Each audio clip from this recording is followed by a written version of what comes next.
The grandfather clock in my parents' library ticked with a slow, funereal cadence, each second a hammer blow to the fragile hope I'd carried with me. The room smelled of old money, leather, lemon polish, and the faint, sweet scent of my mother's sherry. It was a smell I associated with judgment. My mother, Eleanor, sat poised on the edge of a wingback chair that cost more than Clara's first car. She took a delicate sip from her crystal glass, her eyes, the same cool gray as mine, fixed on the dying embers in the hearth, refusing to meet my gaze. My father, Charles, stood by the mantelpiece, his posture ramrod straight, the living embodiment of the family crest mounted above him. He was a man who delivered verdicts, not opinions. "Alexander," he began, his voice a low, controlled baritone designed for boardrooms and bad news. "Your mother and I need to discuss the situation with Clara." I felt my knuckles go white where I gripped the arm of my own chair. "Her name isn't a situation, Dad." He waved a dismissive hand, the platinum of his watch glinting in the firelight. "We've given this a great deal of thought. We've tried to be supportive of your choices. But Clara, she's a lovely girl, in her own way. Charming, certainly. But she doesn't quite fit the image of this family." The phrase landed like a physical blow to the sternum. Fit the image. It was their favorite weapon, polished and used with brutal efficiency throughout my life. It had been deployed against my desire to study architecture instead of finance, not a stable image, Alexander, my decision to buy a loft in a revitalizing downtown neighborhood, an image of decline, not ascent, and now, against the woman I loved. "She's an artist, for God's sake," my mother interjected, her voice a pained whisper, as if the word itself was vulgar. She placed her glass down on a side table with a definitive click. "It's not a serious profession. It's a hobby one abandons when real life begins. What will we tell the Van Horns? The Billingsleys? Our son, marrying a woman who sells paintings at a weekend market like some common street vendor?" She shuddered, a delicate, performative ripple. "Clara. My Clara. Who saw symphonies in sunsets and painted the soul of the city in bold, sweeping strokes that left critics breathless. Who had waited tables and taught community art classes to put herself through school without a single cent of family money. Who was more of a self-made success, more of a fighter, than any of the anemic, trust fund heirs my parents worshipped at the country club. She was the most real thing in my life, and they were calling her common." A cold, clear fury began to crystallize inside me, freezing the heat of my anger into something hard, sharp, and durable. I looked from my mother's pained, porcelain mask to my father's stony, resolute face. I saw no love there. Only a fear of social perception so profound it had strangled their humanity. I didn't rage. I didn't plead. I didn't give them the emotional outburst they could use to paint me as the hysterical, unreasonable son. I simply looked at them, at the gilded cage of their expectations, and felt a final, heavy door in my heart slam shut forever. I nodded slowly, a single, deliberate dip of my chin. "I understand." My mother's shoulders slumped in visible, almost giddy relief. "We knew you'd see reason, darling."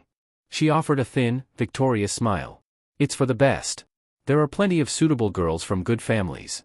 Elizabeth Henderson has just returned from her tour of Europe. She's refined, cultured, her father is in private equity. We can arrange a dinner for next week." "That won't be necessary," I said, my voice dangerously calm, a flat lake over an abyss. I rose to my feet. "If Clara doesn't fit your image, then I suppose I don't either. In fact, I find your image rather tarnished."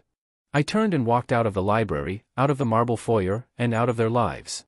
The heavy oak front door closed behind me with a thud that echoed not with finality, but with liberation. I drove straight to Clara's sun-drenched studio in the warehouse district, the hum of the city a balm after the tomb-like silence of my parents' estate. The scent of turpentine, oil paint, and fresh coffee washed the cloying smell of sherry and hypocrisy from my lungs. I found her at her easel, a smudge of cerulean blue on her cheek, her hair tied up in a messy knot, humming along to a jazz station. Her smile, when she saw me, was brighter than any chandelier in my parents' home. The words tumbled out of me as I collapsed onto her paint-splattered sofa, the lifetime of conditional love, the constant, subtle criticisms, the final, unforgivable insult aimed directly at her heart. She listened, her brush stilling, her eyes welling with tears not of sadness, but of a fierce, protective fury for me. "Oh, Alex. I'm so sorry. I never wanted to be the reason." "Don't," I said, crossing the room and taking her paint-stained hands in mine. I kissed her knuckles, tasting the bitter tang of her art. "Don't you dare apologize for them. They've just made our decision incredibly easy. We're getting married. Soon. And it's going to be entirely, beautifully, on our terms." Our original plan for a small, intimate city hall ceremony became our fortress.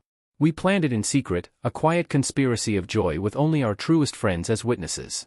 We chose a date, a random Thursday, precisely because it was a day my parents would be consumed with the final preparations for my mother's annual Spring Bloom charity gala, the pinnacle of their social image. But a quiet wedding was just the first move in a much quieter, more devastating strategy. It was the calm before the storm I had been preparing for 3 years. The quietest plans are always the most devastating. If you're loving this story of rejecting a toxic legacy, you need to see how it ends. Don't forget to hit that like button and subscribe to Wisdom to Revenge. Your support helps us bring you more stories of ultimate freedom. The Vandermeer Theater had been my secret. A beautiful, decaying relic of a bygone era, languishing in a part of the city my father deemed uninvestable. While I dutifully managed the minor, profitable portfolios at the family investment firm, I had spent my nights and weekends, and every penny of my own salary and personal savings, on the Vandermeer. I secured loans based on my own credit, not the family name. I hired a crew who believed in the vision, not the prestige. It was my masterpiece, my rebellion made of brick and mortar. My father had occasionally asked about my side project, his tone dripping with condescension. I'd simply told him it was a challenging restoration, knowing he would see only risk and not the breathtaking potential. To him, it was a folly. To me, it was freedom. The morning of our wedding, as Clara was slipping into a simple, elegant ivory dress that cost less than my mother's weekly flower budget, I sat at my laptop and sent one email. It wasn't to my parents. It was to the family's longtime lawyer, Mr. Abernathy, a good man trapped in my father's orbit. The email contained a single attachment and a request: please forward this to my parents today after 5 p.m. Do not acknowledge it before then. This is my final request as a client of this firm.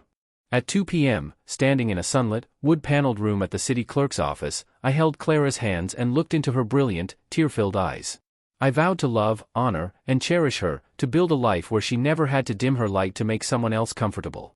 There were no society pages, no string quartets, no performative display of wealth. There was only us, our love, and the profound, unshakable truth of our partnership. It was the most powerful I had ever felt. Meanwhile, across town, my parents were in their element. The country club was a riot of pastel dresses and the clinking of champagne flutes. They were basking in the adulation, the photo ops, the very image they had chosen over their own son. My mother was the queen of her pastel kingdom, my father the proud king. They had no idea their reign was about to end. At 5:01 p.m., as the last of the canapes were being cleared and the band was taking a break, the first blow landed. My father's phone, sitting beside his dessert plate, buzzed with the specific, insistent tone he reserved for Mr. Abernathy. A moment later, my mother's phone chimed from her clutch. It was the forwarded email from me. The subject line was a declaration of war, resignation from the legacy. The attachment was not a wedding announcement. The first page was a scanned copy of a legal deed. The Vandermeer Theater.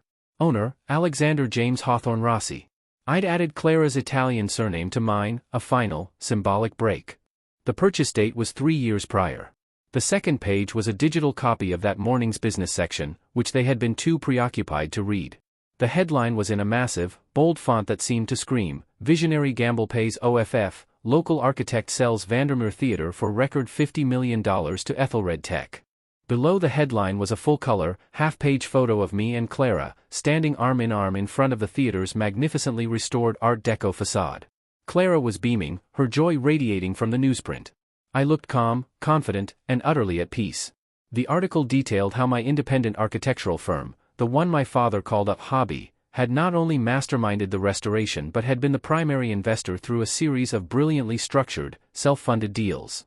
The sale to the tech giant, which planned to use it as its global flagship, had netted me a fortune that utterly dwarfed my frozen trust fund. A fortune I had built without their name, their connections, or their approval. The final line of my email to them was, "You were right. Clara doesn't fit your image. Thankfully, we've decided we no longer want to. We've built our own. I hope the view from your pedestal was worth it." The phone call came an hour later. Clara and I were in our cozy apartment, surrounded by her vibrant, chaotic paintings, sharing a slice of cake and laughing. My phone lit up with my mother's name. I put it on speaker. "Alexander." Her voice was a hysterical shriek, stripped of all its cultured refinement. "What is the meaning of this?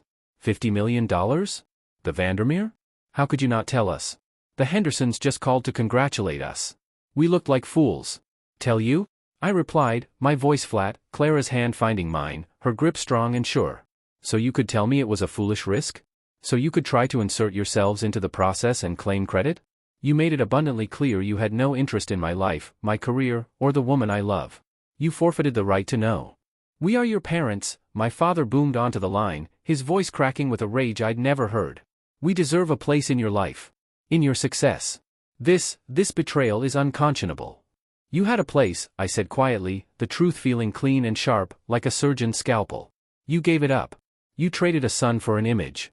I suggest you go look at it. It's all you have left. We hung up and turned our phones off for a week. That night, and for all the nights that followed, we lived in our world. A world filled with art and light, built on a foundation of mutual respect and fierce love. The greatest revenge wasn't the money. It wasn't the public humiliation they faced when their friends called to congratulate them on a success they knew nothing about. It wasn't even the silent, seething knowledge that the uninvestable part of the city was now the most valuable, all because of their son's vision. The greatest revenge was our profound, unbreakable happiness. It was a universe of joy and success built entirely outside the walls of their approval, a world where their judgment held no power and their image was simply a relic of a life we had willingly, and joyfully, left behind. That's how you build a legacy they can't touch. If this story of defining your own worth resonated with you, you need to be part of our community. Subscribe to Wisdom to Revenge and hit the notification bell so you never miss a story of breaking free. Remember, your true family is the one that celebrates you, not the one that tolerates you.